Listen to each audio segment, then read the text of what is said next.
Hello friends, welcome to my YouTube channel. आज हम लोग जो सीटेट का पेपर 2 हुआ था 30 जनवरी 2023 को, उसका सीडीपी वाला पार्ट कंप्लीट करेंगे, जिसके 30 मोस्ट इम्पॉर्टेंट क्वेश्चन हम लोग पढ़ेंगे। और आप लोग कमेंट करके बताना इसमें से कितने क्वेश्चन आपको आ रहे थे। और अगर वीडियो अच्छा लगे तो चैनल को सब्सक्राइब करना, वीडियो को लाइक करें, कमेंट करें। चलिए देखते हैं। अब यहाँ पे पहला क्वेश्चन दिया गया है।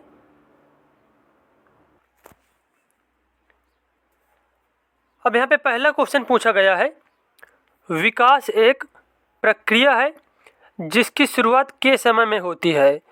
तो विकास एक कैसी प्रक्रिया है? तो विकास एक जीवन भर चलने वाली प्रक्रिया है जिसकी शुरुआत गर्भधारण के समय में होती है। प्रत्येक व्यक्ति का जो विकास है वह जब उसका जन्म होता है, और जन्म नहीं, जब से क्या होता है, गर्भधारण होता है जब से प्रत्येक व्यक्ति का, और जब तक उसकी मृत्यु नहीं हो जाती तब तक उसका क्या होता है, विकास होता रहता है। लेकिन जो वृद्धि होती है, वृद्धि के बारे में एक पॉइंट याद रखना है। वृद्धि जो होती है एक निश्चित समय तक होती है। ये पॉइंट आपको याद रखना है कि विकास जो होता है वो उम्र भर होता है, और वृद्धि क्या होती है, एक निश्चित समय तक होती है। तो यहाँ पे पहले क्वेश्चन का ए वाला ऑप्शन बिल्कुल ही करेक्ट हो जाएगा। देखते हैं नेक्स्ट क्वेश्चन।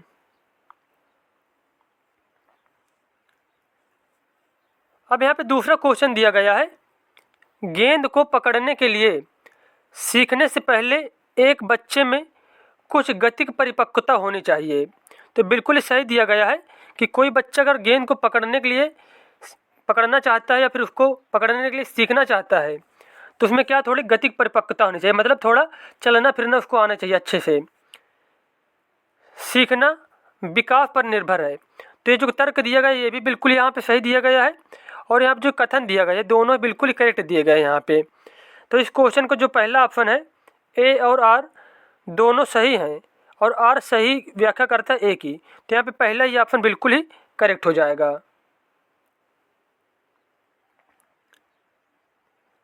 अब आपसे तीसरा क्वेश्चन पूछा गया यहाँ पे, समाजीकरण एक प्रक्रिया है जिसमें समाजीकरण की विभिन्न संस्थाओं के आपसी संबंध। अब यहाँ पे फिल करना है, यहाँ पे भी फिल करना है। तो समाजीकरण एक कैसी प्रक्रिया होती है? समाजीकरण एक जटिल प्रक्रिया है जिसमें समाजीकरण की विभिन्न संस्थाओं के आपसी संबंध क्या होते हैं, महत्वपूर्ण होते हैं। तो यहाँ जो तीसरा क्वेश्चन है इसका सी वाला ऑप्शन बिल्कुल सही हो जाएगा कि समाजीकरण एक जटिल प्रक्रिया है जिसमें समाजीकरण की विभिन्न संस्थाओं के आपसी संबंध महत्वपूर्ण होते हैं। उसके बाद देखते हैं हम लोग नेक्स्ट क्वेश्चन। अब आपसे चौथा क्वेश्चन पूछा गया है, किस चरण में बच्चे मूर्त समस्याओं को तर्कपूर्ण ढंग से सुलझा पाते हैं परंतु उन्हें निगमनात्मक सोच करने में कठिनाई होती है। तो यहाँ पे देखो दिया गया है मूर्त समस्याओं के बारे में। तो मूर्त जो है एक कीवर्ड मिल गया, और मूर्त समस्या जहाँ पे भी मिल जाए मूर्त के बारे में तो सारी विशेषताएं होंगी मूर्त संक्रियात्मक अवस्था की। तो मूर्त समस्याओं को तर्कपूर्ण ढंग से जब सुलझा लेते हैं बच्चे तो ये क्वालिटी आ जाती है मूर्त संक्रियात्मक अवस्था में। जीन पियाजे ने जो 4 अवस्थाएं बताई थी उसमें जो तीसरी अवस्था थी मूर्त संक्रियात्मक अवस्था, उसमें बच्चे जो होते हैं मूर्त समस्याओं को तर्कपूर्ण तरीके से सुलझा पाते हैं। तो इस क्वेश्चन का हमारा सी वाला ऑप्शन बिल्कुल सही हो जाएगा। देखते हैं नेक्स्ट क्वेश्चन।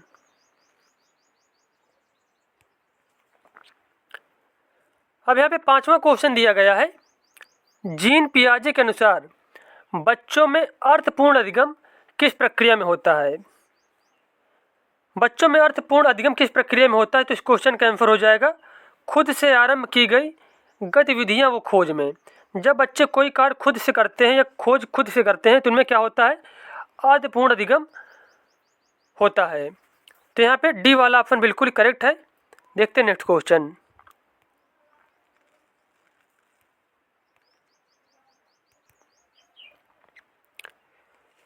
अब यहाँ पे छठवां क्वेश्चन दिया गया है, पियाजे द्वारा प्रस्तावित चरणबद्ध क्रम के बारे में कौन सा वाक्य सही नहीं है? संज्ञानात्मक बदलाव एकीकृत रूप में होता है जिसकी दिशा समान होती है। तो बिल्कुल सही दिया गया है कि जो संज्ञानात्मक बदलाव कैसे होता है, एकीकृत रूप में होता है और जिसकी दिशा क्या होती है, समान होती है। उसके बाद बी वाला ऑप्शन दिया गया है, एक चरण को लांघ कर दूसरे चरण पर आगे बढ़ा जा सकता है। सी ऑप्शन है, सभी चरण पर एक निश्चित अनुक्रम अनुसार होते हैं। और डी वाला ऑप्शन दिया गया है चरण सार्वभौमिक हैं, यह हर जगह के बच्चों के गुण धर्म को दर्शाती है। अब इसमें पूछा गया कौन सा ऑप्शन यहाँ पे गलत दिया गया है, तो यहाँ पे बी वाला ऑप्शन बिल्कुल ही गलत दिया गया है। एक चरण को लांघ कर दूसरे चरण पर आगे बढ़ा जा सकता है, यह बिल्कुल ही गलत दिया गया है। जबकि जीन पियाजे ने 4 चरण बताए थे और प्रत्येक चरण की विशेषता होती है, प्रत्येक चरण की एज होती है, कितने समय में बच्चा क्या है ये क्वालिटी आती है, इतने समय में ये क्वालिटी आती है। तो मतलब कोई भी चरण को छोड़ा नहीं जा सकता है।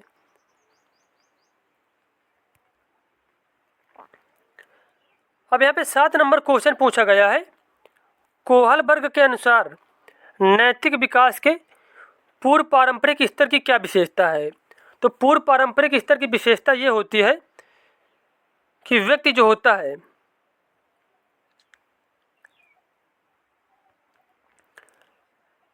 इसमें जो व्यक्ति होता है नियमों का पालन या अवज्ञा या बुरी परिणामों से निर्धारित होता है। तो यहाँ पे बी वाला ऑप्शन बिल्कुल ही सही हो जाएगा।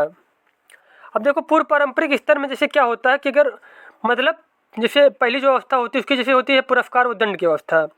अगर किसी को मतलब मार दिया गया, उसने क्या किया है, कोई अपराध भी नहीं किया, तो बच्चा क्या सोचेगा कि इन्होंने कोई क्या किया, गलत काम किया, तभी इनको मारा गया। मतलब बच्चे की बस यही समझ होती है कि कोई कार्य पुरस्कार या फिर दंड पाने के लिए किया जाता है, और बच्चा मतलब जो भी कार्य करता है वो पुरस्कार या फिर दंड को क्या ध्यान में रख के करता है। तो यहाँ जो पूर्व पारंपरिक स्तर है इसकी विशेषता ये होती है कि नियमों का पालन या अवज्ञा बुरी परिणामों से निर्धारित होता है। तो यहाँ पे बी वाला ऑप्शन बिल्कुल ही करेक्ट दिया गया है।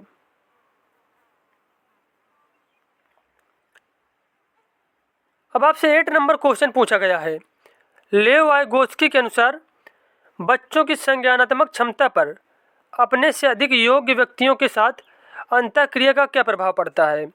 तो अपने से योग्य व्यक्ति जो होते हैं तो बच्चों के उनकी अंतःक्रिया का ये प्रभाव पड़ता है कि बच्चे क्या होते हैं उनसे सीखते हैं, और अपने जो सहपाठी होते हैं उनसे भी सीखते हैं, भाषा के माध्यम से सीखते हैं। ये सारी बताई थी बातें लेव वाइगोत्स्की ने। तो इसका आंसर हो जाएगा अपने से अधिक योग्य व्यक्तियों के अंतःक्रिया से क्या प्रभाव पड़ता है। तो संज्ञानात्मक क्षमता क्या होती है उनकी सुसाधित होती है, मतलब और आसान हो जाती है। तो यहाँ पे सी ऑप्शन बिल्कुल ही सही हो जाएगा।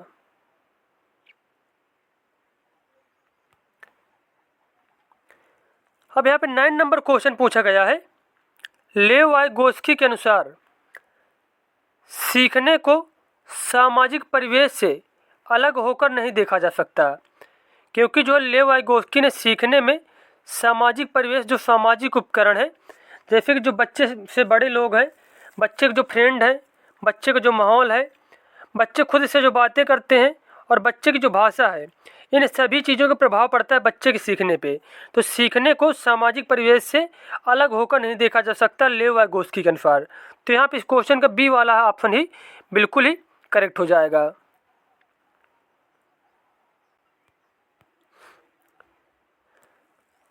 अब यहाँ पे 10 नंबर क्वेश्चन दिया गया है, अंतःवैयक्तिक बुद्धि की क्षमताओं में क्या शामिल है। तो अंतःव्यक्ति बुद्धि की मात्रा जिसमें अधिक होती है जो व्यक्तियों में, तो अपनी भावनाओं से अवगत होना और अपनी क्षमताओं को पहचानना, मतलब वो व्यक्ति अपनी भावनाओं और अपनी क्षमताओं को बहुत ही आसानी से पहचान लेते हैं। तो यहाँ पे बी ऑप्शन 10 नंबर का बिल्कुल सही हो जाएगा। और एक होती है अंतर्वैयक्तिक बुद्धि। कौन सी बुद्धि होती है? अंतर्वैयक्तिक बुद्धि होती है। जैसे कि अंतर्वैयक्तिक बुद्धि जो होती है इसमें से लोग जो होते हैं मतलब खुद की भावनाएं और खुद के विचारों पर कंट्रोल कर पाते हैं। और जो अंतर्वैयक्तिक बुद्धि होती है उसमें क्या होता है कि जो व्यक्ति होते हैं वो मतलब दूसरे के विचारों को पढ़ने और दूसरे के भावनाओं को कंट्रोल करना सीख जाते हैं। और हार्वर्ड गार्डनर जो थे उन्होंने कुल जो बुद्धि बताई थी वो 8 प्रकार की बुद्धि बताई थी। तो ये भी आपको याद रखने सारे पॉइंट।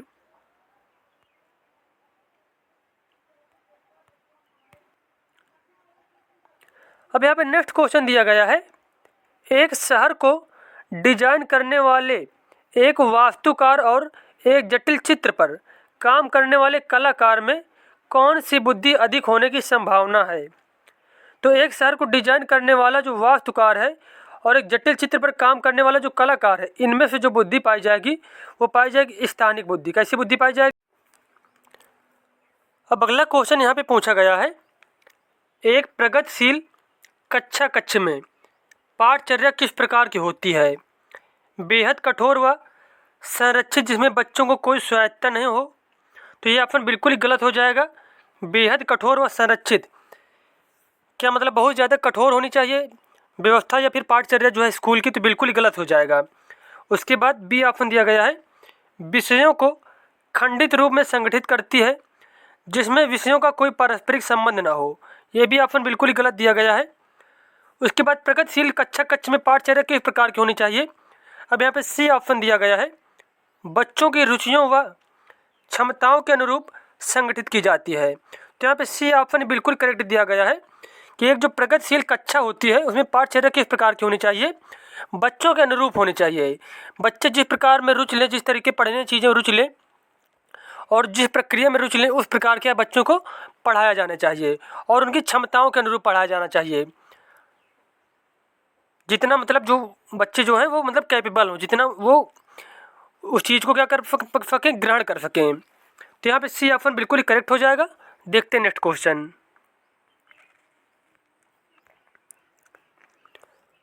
उसके बाद यहाँ पे नेक्स्ट क्वेश्चन दिया गया है, सह-शिक्षा कक्ष में एक शिक्षक लड़कों से कहता है, सह पाठ्यक्रम गतिविधियों में गृह विज्ञान को मत लो, तुम लड़की नहीं हो, इसमें किसको बढ़ावा मिलेगा।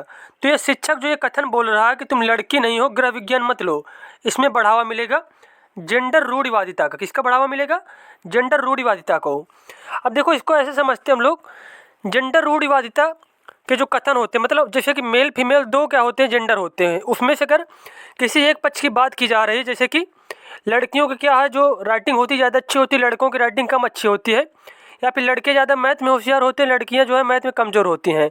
तो इस तरीके के जो कथन है, ये सारे कथन जो है ये एग्जाम्पल हैं किसका, जेंडर रूढ़िवादिता का। मतलब किसी भी एक पक्ष की क्या है बड़ाई की जाए और दूसरे को क्या किया जाए, कमज़ोर दिखाया जाए, तो वहाँ पे हमेशा क्या होता है, जेंडर रूढ़िवादिता को कथन होते हैं। तो इस क्वेश्चन के यहाँ पे बी वाला ऑप्शन बिल्कुल ही सही हो जाएगा।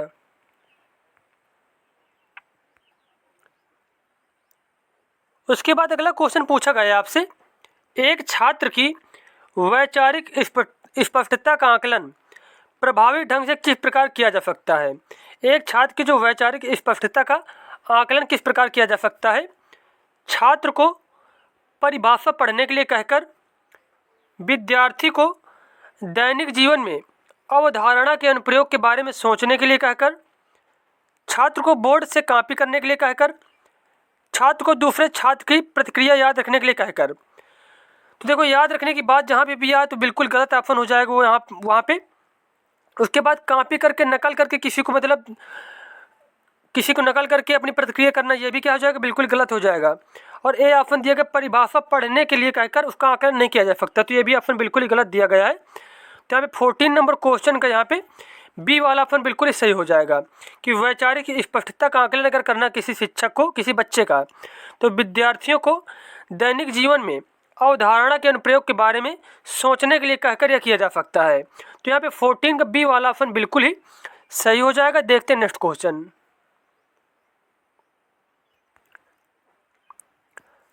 अब आपसे यहाँ पे क्वेश्चन पूछा गया है, समालोचनात्मक चिंतन को प्रोत्साहित करने के लिए एक शिक्षक को चाहिए कि वे समालोचनात्मक चिंतन को प्रमोट और प्रोत्साहित करने के लिए एक शिक्षक को क्या करना चाहिए, कई दृष्टिकोणों को स्वीकार करे, कई दृष्टिकोणों को स्वीकार करें, मतलब अलग अलग के दृष्टिकोण अपनाने चाहिए एक शिक्षक को। तो यहाँ पे ए ऑप्शन बिल्कुल ही सही दिया गया है।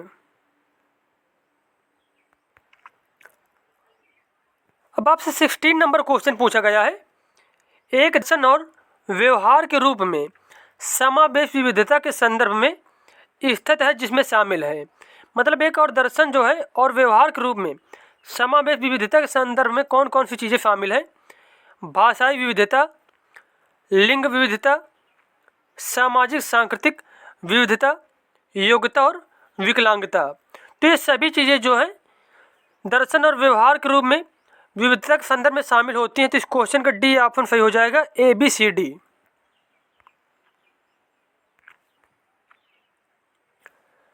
नेक्स्ट क्वेश्चन पूछा गया 18 नंबर क्वेश्चन है, के साथ संघर्ष करने वाले छात्रों को अक्सर गणितीय अवधारणाओं और गणना में कठिनाइयों का सामना करना पड़ता है।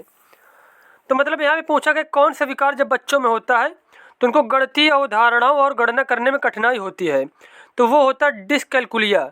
जब बच्चे क्या होते हैं, डिसकैलकुलिया से पीड़ित होते हैं या फिर गुणज वैकल्य जिसको बोला जाता है उससे प्रभावित होते हैं, तब बच्चों में क्या गणितीय अवधारणाएं और गणना करने में उनको क्या होती है, प्रॉब्लम होती है। तो यहाँ पे 18 नंबर का जो है फर्स्ट वाला ऑप्शन बिल्कुल सही दिया गया है।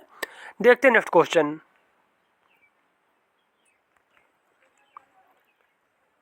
अब यहाँ पे 19 नंबर क्वेश्चन पूछा गया है, दृष्टि की सहायता के लिए एक सहायक तकनीक है। दृष्टि की सहायता के लिए एक सहायक तकनीक है वाक चलित कंप्यूटर। वाक चलित कंप्यूटर मतलब क्या, जो बोलने पे चलता हो। तो यहाँ पे बी ऑप्शन बिल्कुल ही सही हो जाएगा। अब यहाँ पे 20 नंबर क्वेश्चन पूछा गया है, रचनात्मक बच्चों की विशिष्ट पहचान विशेषताओं में शामिल है विचारों का लचीलापन, प्रवाह और मौलिकता। तो यहाँ पे ए ऑप्शन बिल्कुल सही हो जाएगा कि रचनात्मक बच्चों की विशिष्ट पहचान में कौन कौन सी चीज़ें शामिल होती हैं, तो विचारों का लचीलापन, प्रवाह और मौलिकता। तो यहाँ पे ए ऑप्शन बिल्कुल ही सही हो जाएगा।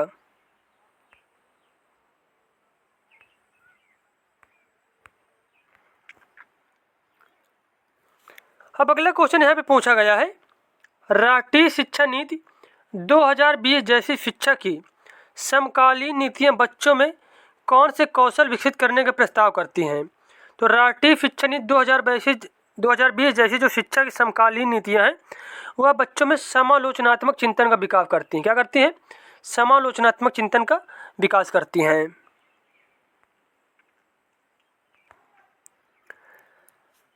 अब आपसे यहाँ पे क्वेश्चन पूछा गया है, विद्यार्थियों के अर्थपूर्ण अधिगम को बढ़ावा देने के लिए निम्नलिखित में से किस प्रक्रिया के लिए बच्चों को प्रोत्साहित नहीं करना चाहिए? अन्वेषण और प्रयोग के लिए, परासंज्ञान के लिए, चर्चा और बहस के लिए, निष्क्रिय श्रवण के लिए।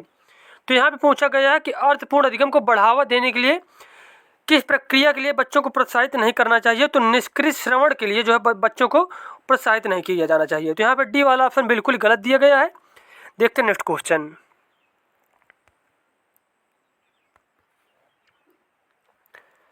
उसके बाद यहाँ पे क्वेश्चन पूछा गया आपसे, स्कूलों और विशेष रूप से शिक्षकों को छात्रों की विफलता को किस तरह समझना चाहिए? छात्रों की कमजोर शैक्षणिक क्षमताओं का प्रतिबिंबन, शिक्षक की कमजोर क्षमताओं का प्रतिबिंबन, एक व्यवस्थागत मुद्दा जिसमें स्कूल को शिक्षण प्रणालियों पर प्रतिबिंबन करने की आवश्यकता है। तो यहाँ जो 24 नंबर क्वेश्चन पूछा गया कि स्कूलों और विशेष रूप से शिक्षकों को छात्रों की विफलता को किस तरह समझना चाहिए, तो यहाँ पे सी ऑप्शन बिल्कुल सही हो जाएगा कि एक व्यवस्था को क्या है समझना चाहिए जिम्मेदार, जिससे स्कूल को शिक्षा प्रणालियों पर प्रतिबिंबन करने की और क्या है उसको सुधारने की जरूरत है।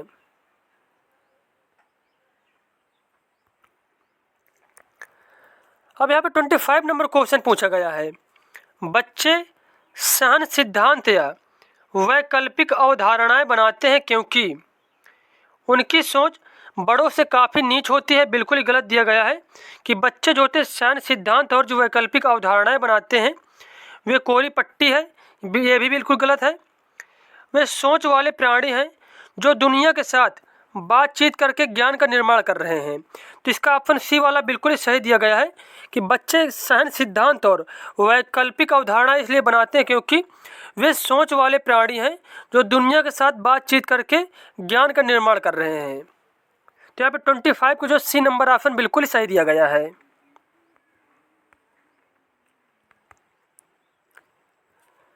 अब यहाँ पे 26 नंबर क्वेश्चन दिया गया है, जब कोई विद्यार्थी किसी समस्या को एक ही तरीके से निरूपित करने पर अब जाता है तब वह क्या कहलाया जाता है? तो इसका आंसर हो जाएगा, तब उसे कहा जाता है अनुक्रिया समुच्चय। क्या कहते हैं इसको? अनुक्रिया समुच्चय कहते हैं।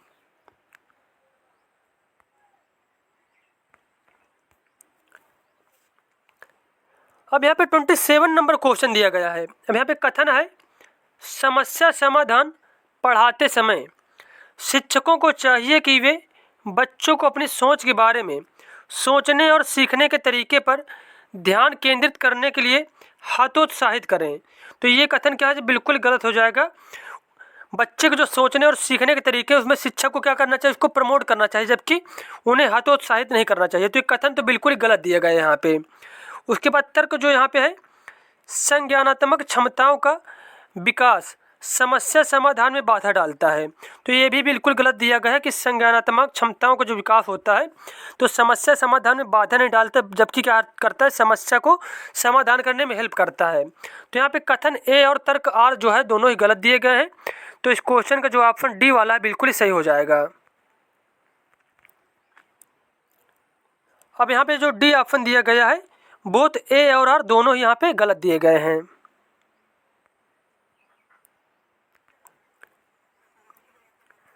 अब यहाँ पे 28 नंबर क्वेश्चन फिर से पूछा गया है। अब यहाँ पे कथन दिया गया है, शिक्षकों को मध्य विद्यालय के छात्रों को विस्तार से बताना चाहिए कि उन्हें क्या करना है, जिसमें क्या, कैसे और कब सीखना है। तो ये बिल्कुल ही गलत दिया गया कि शिक्षकों को मध्य विद्यालय के जो छात्र हैं उनको हर समय ये नहीं बताना चाहिए क्या, कैसे और कब करना है, कब सीखना है। मतलब बच्चों को कुछ चीज़ें अपने आप से करने देना चाहिए। उसके बाद तर्क दिया गया है, मिडिल स्कूल के बच्चों में अपने अधिगम को स्वनियमन करने की क्षमता नहीं होती है। तो ये भी बिल्कुल ही गलत दिया गया है कि मिडिल स्कूल के बच्चों में स्वनियमन करने की क्षमता होती है। तो यहाँ पे एक कथन और आर जो तर्क दिए गए हैं दोनों यहाँ पे गलत दिए गए हैं। अब इस क्वेश्चन के अनुसार यहाँ पे डी ऑप्शन क्या सही है कि ए और आर दोनों यहाँ पे गलत दिए गए हैं।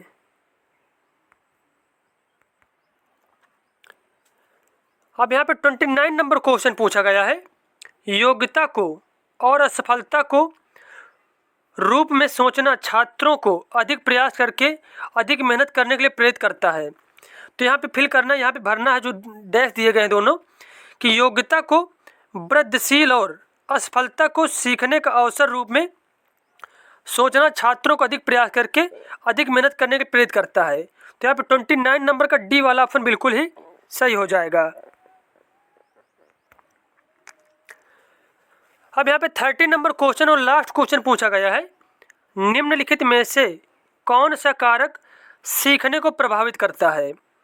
छात्र का सामाजिक सांस्कृतिक संदर्भ ये भी प्रभावित करता है, छात्र की आयु ये भी प्रभावित करता है, एक अवधारणा को पढ़ाने के लिए शैक्षिक रणनीतियाँ ये भी प्रभावित करता है, छात्र की क्षमता के बारे में शिक्षक का विश्वास तो ये भी प्रभावित करता है। तो सीखने के जो है कारक कौन से प्रभावित करता है, तो यहाँ पे ये जो सभी कारक दिए गए हैं सभी प्रभावित करते हैं। तो यहाँ पे डी ऑप्शन बिल्कुल ही करेक्ट हो जाएगा, ए बी सी और डी।